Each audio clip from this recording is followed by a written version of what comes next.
सो एक और क्वेश्चन आ गया, ये एक थोड़ा अलग टाइप का क्वेश्चन है, इसको भी देख लो। क्या बोलता है, the following table shown roll number, name and marks scored in 3 subjects by student in exam.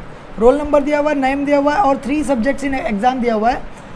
Find क्या करना है, एवरेज और ग्रेड, राइट। यहाँ पर बोलता है find average of marks in column F, average of marks in column F and assign the grade in column G using the following policy. G में आपको ग्रेड फाइंड करना और ये पॉलिसी है। पॉलिसी में क्या बोलता है, अगर 70 एंड अबव है तो ग्रेड ओ होगा, 60 टू 69.99 है तो ग्रेड ए होगा, और बिलो 60 है तो ग्रेड बी होगा। मतलब 70 और उससे ज़्यादा है तो ग्रेड ओ, 60 से ज़्यादा है तो ग्रेड ए, और बिलो 60 है तो ग्रेड बी। सो इसका आंसर मैं प्रेजेंट करता हूँ। सबसे पहले मुझे क्या फाइंड करना है, एवरेज। पहला स्टेप में क्या लिखूंगा, सी एवरेज कहाँ फाइंड कर रहा हूँ, यहाँ पर F2 में, right. This is F2, select cell F2,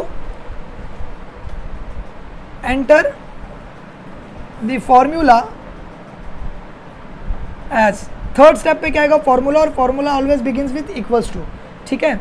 average find करना है, इसलिए मैं क्या लिखूंगा, एवरेज, और ये एवरेज मैं पूरा लिखूंगा।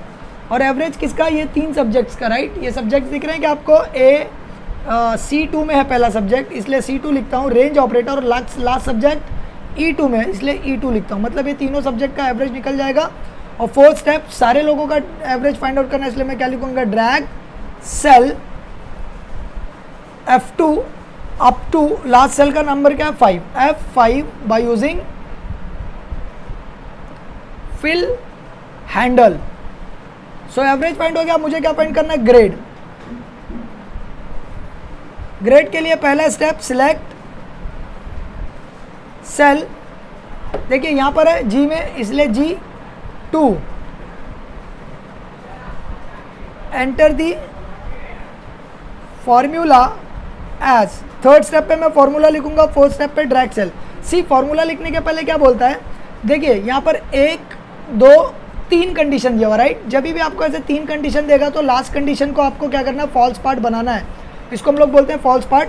और ये बाकी की जो 2 कंडीशन है यहाँ पर हम लोग को इफ लिखना होगा, राइट। सो इसको मैं सॉल्व करता हूँ, बहुत आसान होता है, ये डिफिकल्ट बिल्कुल नहीं है। इसको सॉल्व करता हूँ, इज इक्वल टू इफ, अगर आपका एवरेज मार्क्स, देखिए इधर पर बोलता है एवरेज मार्क्स 70 है तो कितना होना चाहिए, O grade. So average of marks कहाँ पर फाइंड किया हम लोग ने, F2 में। So F2 is greater than और इक्वल्स टू, ग्रेटर देन और इक्वल्स टू क्यों, 70 एंड अबव है, इसके लिए greater than equals to, right, 70। तो ग्रेड क्या आना चाहिए आपके लिए, O, राइट।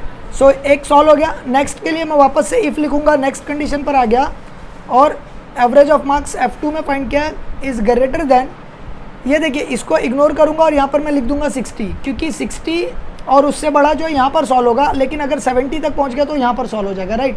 इसीलिए यहाँ पर 60 लिख दूंगा, कॉमा। तो कितना देना मुझे, ग्रेड A, राइट। और इसको फॉल्स पार्ट बोला, इसलिए फॉल्स पार्ट बोलते हैं क्योंकि इफ में हम लोग इफ नहीं लिखते हैं। फॉल्स पार्ट क्यों बोलते हैं, यहाँ पर हम लोग इफ नहीं यूज करेंगे। सो फॉल्स पार्ट में मैं डायरेक्ट लिख देता हूँ, क्या मुझे चाहिए, B, राइट। और देखिए एक बार इफ, 2 बार इफ यूज किया, इसलिए मैं 2 बार ब्रैकेट क्लोज करके एंटर कर दूंगा। और फोर्थ स्टेप पे मैं क्या लिखूंगा, drag cell G2 up to G5 by using fill handle.